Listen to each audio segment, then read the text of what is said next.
I picked up an interesting print at the weekend. It's a tube map, but not just any tube map. It's a diagram of the Circle Line. Now, if you know your tube map, and I'm assuming if you're watching this channel that you have at least a passing familiarity, you'll notice that the line is green, not yellow. Why is that? Well, it took a while to figure out what colour the lines should be on the map. What didn't help was the fact that there was no standard tube map. Different lines were operated by different companies, and there were maps published by people who had no connection to the tube.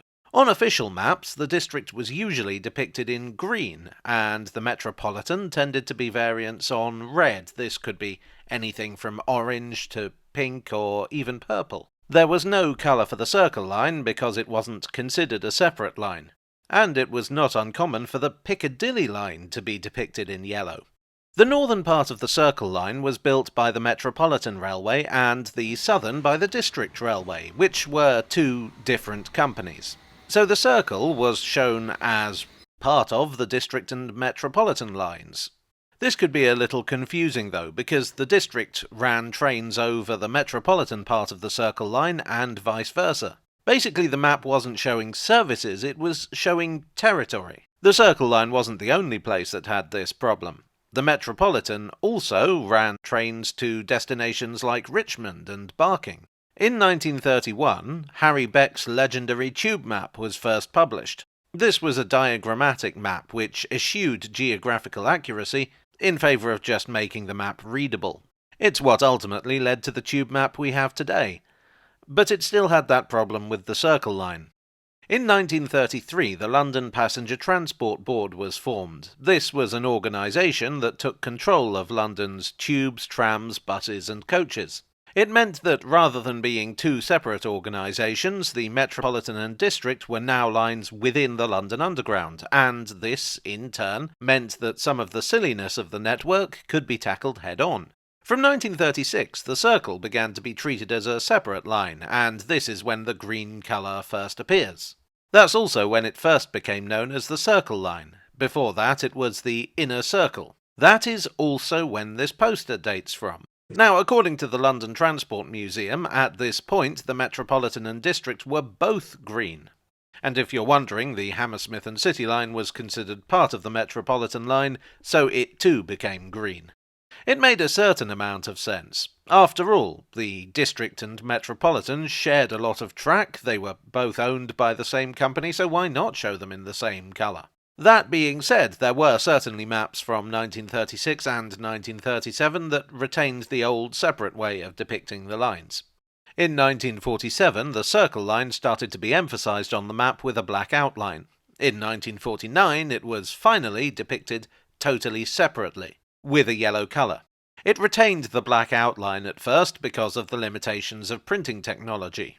With the yellowing of paper and the instability of pigments, there was a risk of the poor Circle Line literally fading into the background. 1949 is also when the Metropolitan and District started appearing in separate colours once again. So that, in short, is why this print depicts the Circle Line in green. It dates from a very particular era. But you've probably noticed a few other differences between this map and a present-day one.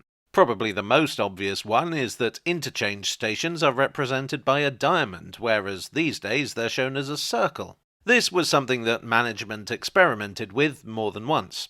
Harry Beck had always favoured the circle. Management seemed to like making unnecessary changes to the map. I don't know whether that was out of some desire to appear useful, or to distance the map from Beck's original. It's worth noting that Beck was very protective of his map and could be rather difficult to work with.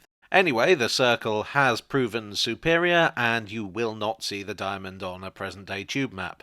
The lines have different names too. The Central Line is the Central London Line. That reflects the fact that it was originally the Central London Railway. And the Northern Line is known by the rather cumbersome title of the Morden Edgware Line. Naming the Northern Line was kind of a complicated process. It was really two lines joined together, the City and South London Railway and the Charing Cross, Euston and Hampstead Railway. And there was no obvious catchy thing to call them at the time. They played with names like the North-South Line, the Tooting-Camden Line, and the Crosstown Line, but they didn't use any of them.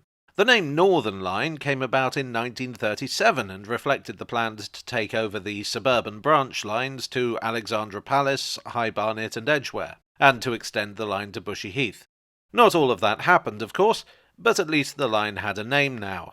As part of the Northern Line extensions, the Northern City Line would have been taken over, although when this diagram was drawn up it was still a separate underground line. Now it's part of the Great Northern Main Line network and not a tube line at all. Some of the stations also have different names. The station that's identified as Charing Cross here is now Embankment, and that's quite a complicated situation. Way too complicated to go into detail over here, but basically you had this situation where the District, Bakerloo and Northern Line stations serving Embankment and Charing Cross were known by different names at different times. You had Charing Cross, you had Trafalgar Square, you had Strand. It was a big mess. It wasn't until the Jubilee Line came along that they realised they had to figure this mess out. And in 1976, Embankment became Embankment, and Charing Cross became Charing Cross, for everyone. If that makes sense. Which it probably doesn't. Mark Lane is a curious one. It's an abandoned station now, which was here. It was renamed Tower Hill in 1946, but of course it wasn't the Tower Hill we know today. Passenger numbers grew to the point where it was too small to handle them, and so in 1967 it was replaced with the present Tower Hill. Incidentally, the present Tower Hill is built on the site of another abandoned station, this one being a Metropolitan Line station named Tower of London. Now, Paddington Parade Street. If you've ever had to change trains at Paddington, you'll know what a pain in the backside it can be. It's really two tube stations with the main line terminus between them. The Hammersmith and City Line station was originally Bishop's Road, built in 1863. The District and Bakerloo station was originally Parade Street and opened in 1868. To make things even more confusing, both these stations are now on the Circle Line. Actually, you know what? The situation is so confusing that I think I'm going to make a separate video. Look out for that in the future. Anyway, long story short, Parade Street is the District Line station. This is a curiosity. King's Cross St Pancras is named as such on here, but according to R.V.J. Butt's Directory of Railway Stations, the Circle Line station would have just been called King's Cross at this time. It was renamed in 1940. But the Northern and Piccadilly Line stations were called King's Cross St Pancras. Presumably this diagram carries the newer name because it's intended to help passengers interchange. If you're from out of town, you might not know that King's Cross and St Pancras are right next to each other. I feel like this gives us a bit of insight into how and why station names change. While we're about it, how about Aldersgate? Since 1924, that had been named Aldersgate and Barbican, so this name is wrong. Aldersgate and Barbican is quite a long name, so evidently whoever designed this diagram figured they'd shorten it. Eventually it would shorten in the other direction and become just Barbican in 1968. I'd be interested to know if anyone today refers to that area of London as Aldersgate. I mean, I think of it as Barbican because of the Barbican Estate, the Barbican Centre, and the tube station. But were people still calling it Aldersgate in 1968?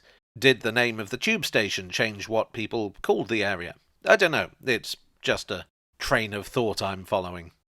It's interesting how many changes you can observe from just a single diagram, and this was only one line. It really highlights how much has changed in 89 years, from big things like stations to little things like the way stations are represented. I promise I don't normally overthink my wall decorations like this. Well, I do hope you enjoyed this verdant tale from the tube, and if you did, please do feel free to leave a like, and consider subscribing for more. If you'd like to plot the vagaries of the tube map, I recommend Ken Garland's book, Mr. Beck's Underground Map, which I consulted heavily for this video, along with the London Transport Museum's website and the London Underground Tube Map Archive website. As always, I must thank my donors on Ko-fi, on Patreon, and here on YouTube for your generous support. You are the sensible colour scheme to my previously incomprehensible map. And I will see you all again very soon. Cheerio.